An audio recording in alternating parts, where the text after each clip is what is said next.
Welcome back to Turning Point Tonight, where we are charting the course of America's cultural comeback. My name is Jobob. Thanks so much for sticking with us. I want to check in with one of our Turning Point Frontlines reporters. Jonathan Cho put together a fascinating piece of his recent experience in the state capital of Washington and whether or not he was able to report. Check this out. When journalists become the news story, it can cause a distraction. I'm basically now just following you now. And that's exactly what I was trying to avoid Monday afternoon at the Washington state capitol. All right.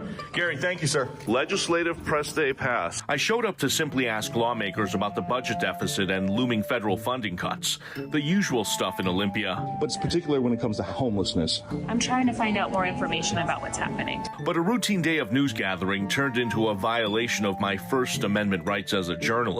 The press briefings are in the wings. Yeah, I know, and you can't come into the wings. Senate comms guy Aaron Wasser blocked me from going into a press briefing, even though I had a credential. Well, what are you guys afraid of? What are you guys afraid of? I'm just asking questions.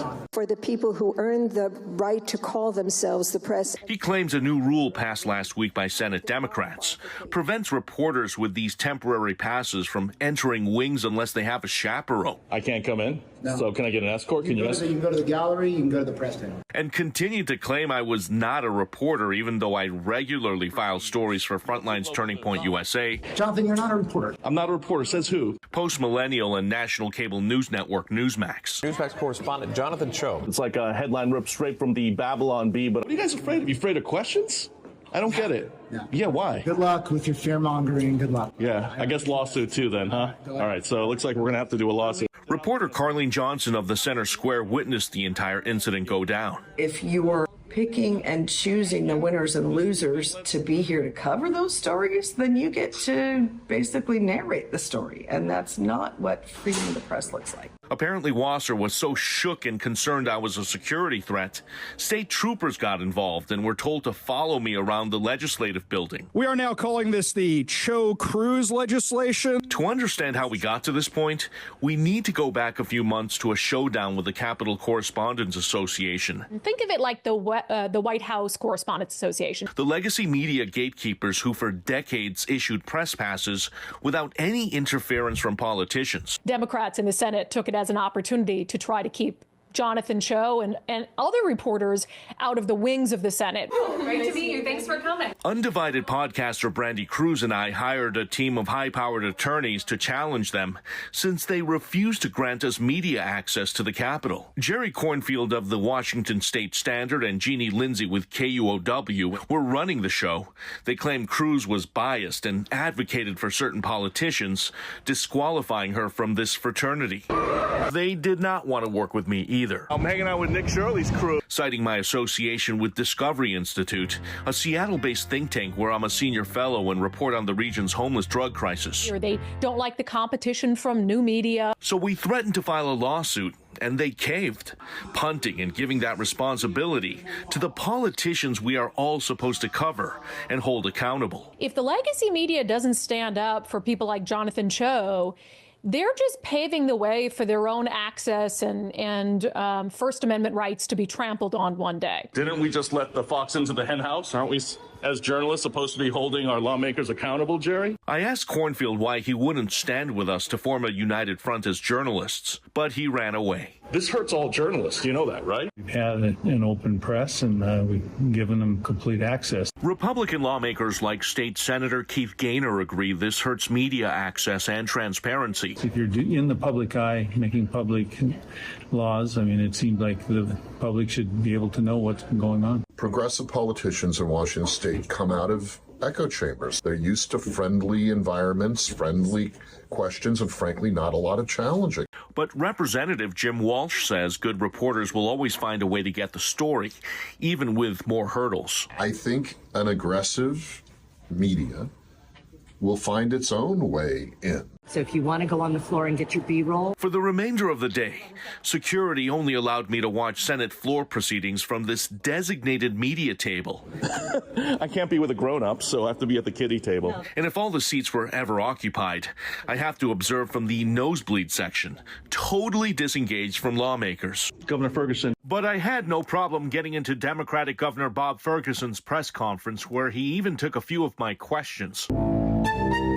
I know your job is to stifle the press. As for Wasser, he admits the State House credentialing process is so new, they're building the airplane and flying it at the same time. So we're figuring out exactly, the press has credentialed themselves forever. Reporters will just have to wait and see where it all lands. There we go.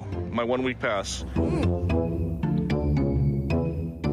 Yeah, a real interesting report coming out of our Frontlines team. I wonder if anyone will pay the price for, in my opinion, obstructing free speech. Probably not. Let's get back to our panel to discuss some things that I think are going pretty well, and maybe even some pop culture stuff. Alexis and Brandon rejoin us. Guys, I want to play this clip from yesterday when President Trump signed an executive order, hopefully bringing back water pressure that Obama had reinforced and then Trump took away, and then Biden said, no, we got to lower the water pressure again, and then Trump took it away for a second time in this term. Go ahead and play this clip and we'll get our guests' reactions. You wash your hands, and in my case, I like to take a nice shower to take care of my beautiful hair. And I have to stand under the shower for 15 minutes till it gets wet. It comes out drip, drip, drip. It's ridiculous. And what you do is you end up washing your hands 5 times longer. It's the same water. And we're going to open it up so that people can live, and we're going to hopefully have Congress approve it. Yeah, I love that. But I got to wash my beautiful hair. Oh, well, I think we have a panel today that actually does have some pretty extensive hair care routines. I don't want to assume anything, but Alexis, you first. My wife in particular really, really, really hates low water pressure showers because you got a lot of hair and it honestly takes longer and uses more water, which defeats the purpose of having low water pressure. Your thoughts? I could not agree more with your wife. It's infuriating to have low water pressure. And I think that it really is an issue that I imagine makes the President Trump very upset. I mean, time is everything for him. And I can actually see him being, getting out and going, this is a priority because I just lost time because of this low water pressure. And that's, I think, the funniest part of this is I see this being a tactical issue for him. We can gain a couple minutes here, got to sign an executive order. And I love that about him. I think the low pressure thing is crazy. The fact that was seen as a huge impact on the ecological factors that the left likes to package up in different ways just to pass things that they want. This falls into the category of windmills for me. I'm so happy to see this reverse. Next, incandescent light bulbs everywhere, stack. Yeah, I don't hate that idea. I also was laughing at the B-roll. I didn't know that we had President Trump quaffing his hair. I loved it. Brandon, so obviously none of this actually made a difference. It was just a virtue signal to say, well, water pressure goes down, therefore people will use less water, which isn't actually how any of that works. Can you kind of speak to that fact? Maybe give some insights into your hair care routine, and will it improve with the water pressure going up, hopefully? Yes. Okay, Jobob, there are so many ways in which I think of myself as a strong Black woman. But if you want to see me, I'm just being honest right now. If you want to see me absolutely fall apart, put me inside of a shower with bad water pressure. And that is literally the quickest way to make me absolutely internally collapse. I don't know if people remember in the 90s, there was a music video by Toni Braxton called Unbreak My Heart. And she was actually laying in the bathtub crying as the shower fell under. Like, that is what I am like when I'm in the presence of bad water pressure. It is horrendous. You actually have to sit and you have to like plot out, how do you get the shampoo in? How do you get the shampoo out? It becomes like a whole strategic process. But even worse, and like I've been many places in California where they like regulate toilet flushing.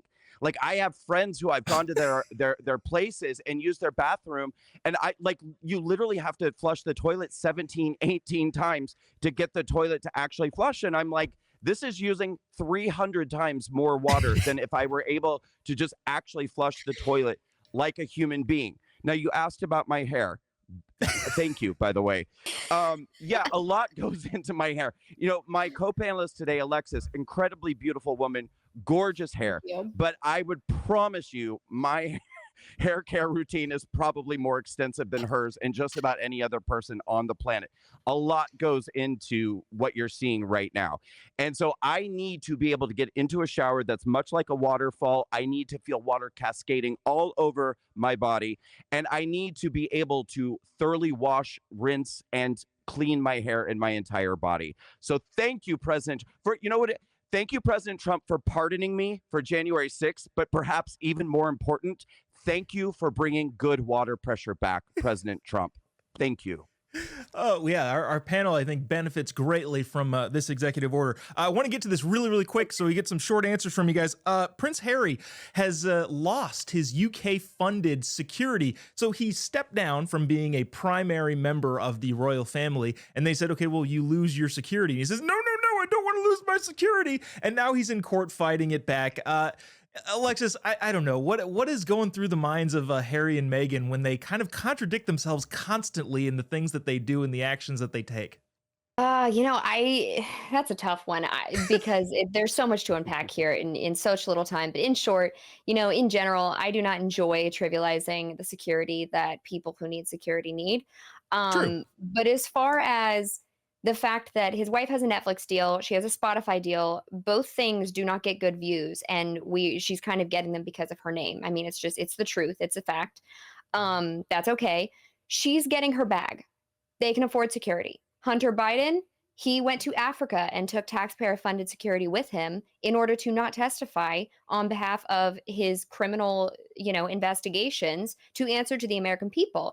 And so those are, I think, egregious misuses of using taxpayer-funded security, whether it's UK or America. I think it really gives a bad name to the whole thing. And I think, if you're going to step down from the royal family and you're going to make a lot of money, you can pay for your own security. Yeah, Brandon, I got about 30 seconds. You have any thoughts on this? Yeah, I mean, I agree with that. I mean, you can't, if you made the choice to leave the royal family, you made this big proclamation that you just want to live like a normal person, and you want to be like really woke and not participate in all of these the royal hierarchy and all this stuff. But then it's like, but I don't want to get rid of the royal credit cards, and I don't want to get rid of the royal security, and I don't want to get rid of the royal wardrobe and all this. It's like, dude, like if you want to live like a normal person, live like a normal person and pay for your own crap. That's the way it works. Yeah, Sorry. that sounds about accurate. Alexis Wilkins, Brandon Struck, thanks guys so much for joining us. Had a lot of fun. We'll have you back as soon as we can. Thank you. Thank you. Up next, a fantastic clip from Alex Clark's Culture Apothecary podcast, and then Throwdown Thursday like we all love to see. We'll be right back after the break. Don't go away.